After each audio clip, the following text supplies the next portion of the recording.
About exclusion. Today we're going to be talking about starting over. Let's not make sure. Hi guys, my name is Sibandi Swankuna. To my returning subscribers, welcome back. And to the people seeing my beautiful face for the first time, welcome, and I hope you stay. So we're going to have a little bit of a talk today, and we'll be doing it standing. Today we're going to be talking about exclusion. Today we're going to be talking about starting over. We're going to be getting deep, we're going to be getting personal. To the people that do not know me, I already said my name. My name is Sibandi Swankuna. I was born and raised in Nelspruit in Mpumalanga.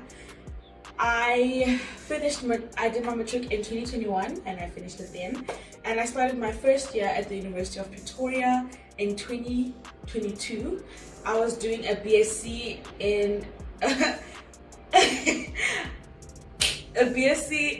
I'll find out and I'll write it down, but it's information systems, and I'm specializing in genetics. I'm not sure exactly. So I did my first year there. It was during COVID, right before it ended, but we were still very much online, still very much masks and all that stuff, but it was a bit better. So my first semester at UP was 100% online. 100% online. Every single thing was online for the first semester.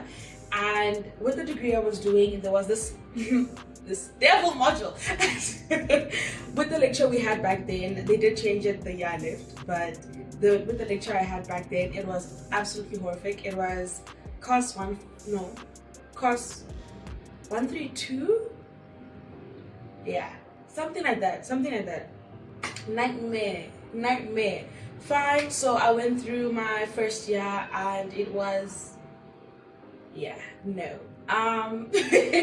nothing was funny, nothing was cute. I think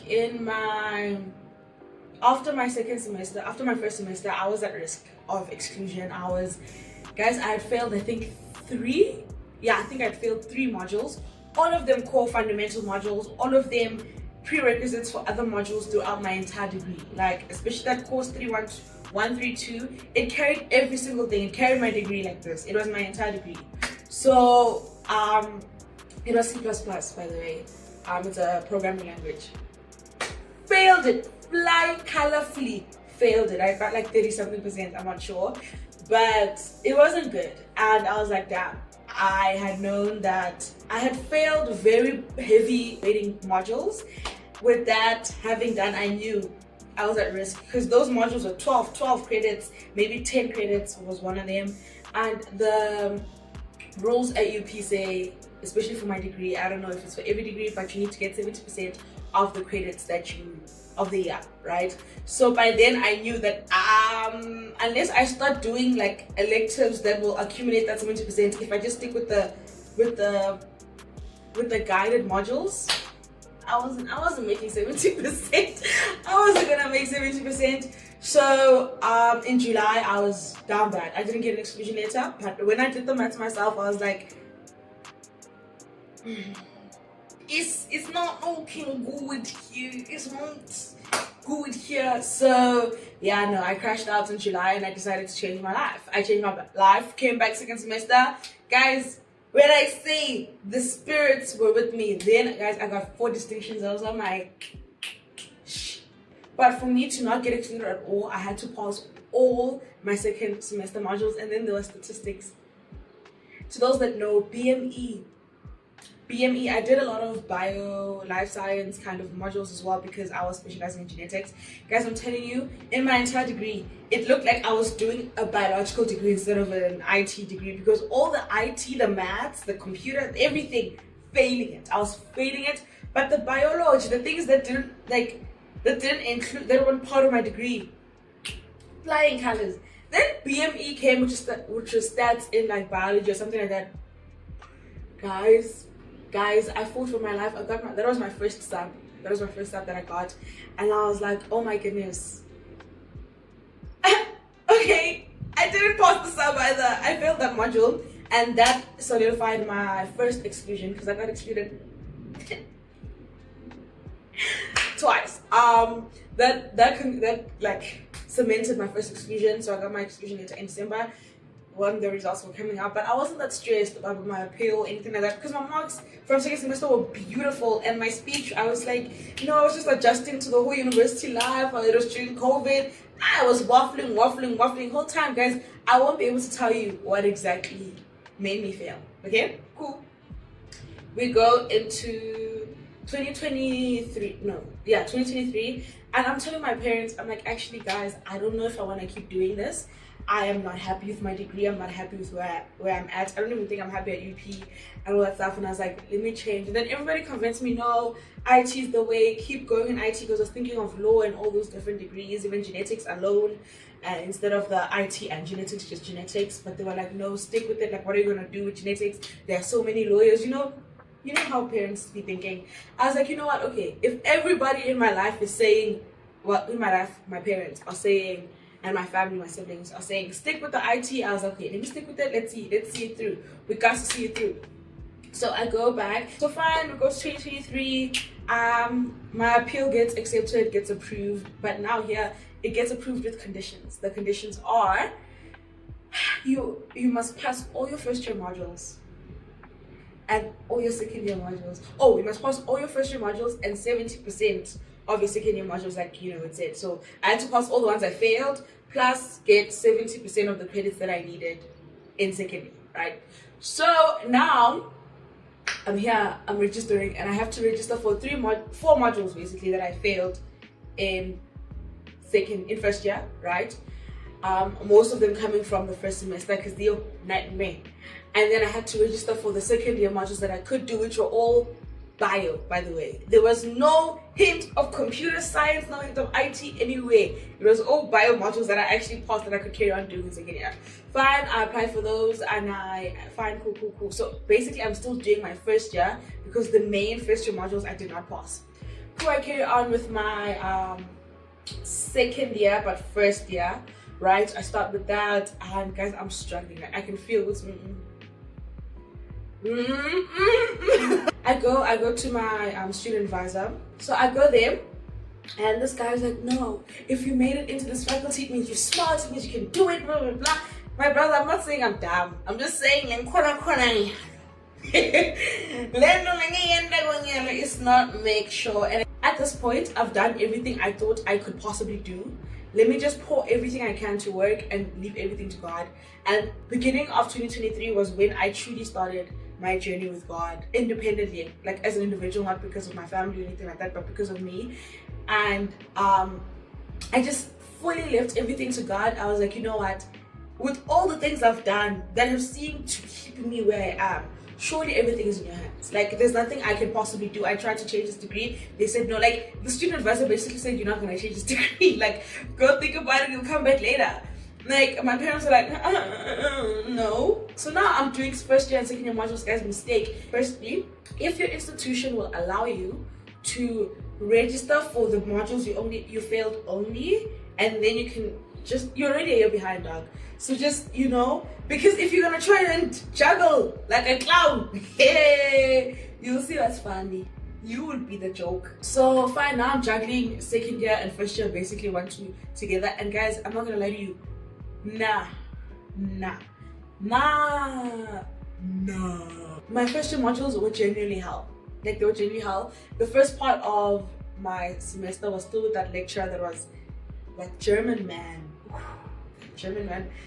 wanted us dead, and luckily they changed it. So I'm basically doing 3 first year modules, and I think 2, was I doing 2 or 3? I think I was doing 2 second year modules, right? The bio ones. Fine. When I say, now it's exam season, right? I didn't get exam entrance for one of my first year modules. Sab. I go, I'm like, okay, maybe this is the second chance. This God saying, you got this. I go back. I go back, and I come back. I'm waiting for my results, guys. I need to pass 1. I passed 1. So didn't even get exam entrance. Failed. Pass. I passed a genetic module. It's not gonna take me anywhere. Like, if I could have passed 1, it would have been that course 132. That would have been the one that I'd be like, you know what, at least things get leg and man. Fine. I'm like, you know what? I'm leaving. Like, after I got my results, I knew. I was like, I tried. Like, even if I had to write an appeal to try and get them to take me back or to feel sorry for me, I don't even feel sorry for me. Like, I don't know what I'm gonna say to myself. Like, what am I gonna say? I'm okay. I'm so good, thanks though. But I am so good. I'm so good. And guys, like, deep down I know it's little but I don't want to not try. I don't want to say I could have tried and I didn't. Then I got excluded from my faculty, so I was excluded from EBIT, which also led me to let go and let God. And guys, when I said Bendipolile, personally Bendipolile, like the first couple of weeks, Bendipolile, guys, I even came back to Hatfield to chill. I came back to Hatfield for a week to simply chill. And then my mom calls me when I'm still in Hatfield. She's like, I've applied at Edgevos for you, so when you come back, you can come choose which course you want. I was like, whatever you say, madam. Whatever you say, ma'am. I was like, okay. I studied day and night. I would call like a dog day and night. Okay, anyway, day and night, gents, trying to study these things, and I still failed. That's when I knew that there's absolutely nothing I can do. Like, there's absolutely nothing in my power that I could have done. Edgevos started in October, right? So this is what I want to say. That was just my little piece. I am currently at Edgevos. I'm doing my second year in a BSc Information Technology, and I'm specializing in robotics. Yo, where did I blank? In robotics. And if I feel like more than not, people go through something like this, especially when you are in, I don't want to say an academically challenging course, but if, like, everybody, not everybody, a lot of people go through this. A lot of people get excluded. You are not an alien. You are not different. You are not stupid. If you're watching this and you've gone through exclusion, or you are going through exclusion, or you feel like your life is ending because your school has kicked you out, one thing is for sure. Do you know how many schools you could go to? Public, private institutions that you could go to. So many. It's not the end of the world. I promise, it's not the end of the world. It's redirection. Allow it. Allow your redirection. Me as a Christian, I do believe everything is working for my good. And even if at that point in time, I believed everything was working for my good, because that's when I was growing the relationship with God. But when I knew I was at risk in 2022, in my first year, I was like, what is going on? I cried every day during that recess because I did not understand what was going on. And in 2023, I had fully given my life to God. I had fully said, this is up to you. I'm just following. I'm going to do what I can humanly, but everything else is in your hands.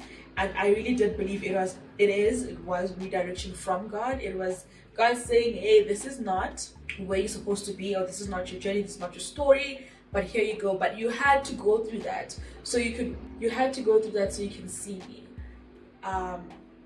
There's a song, Deeper by Sunday. It says, Jesus, take me to a place where I can fall in love with you a little deep. Woo!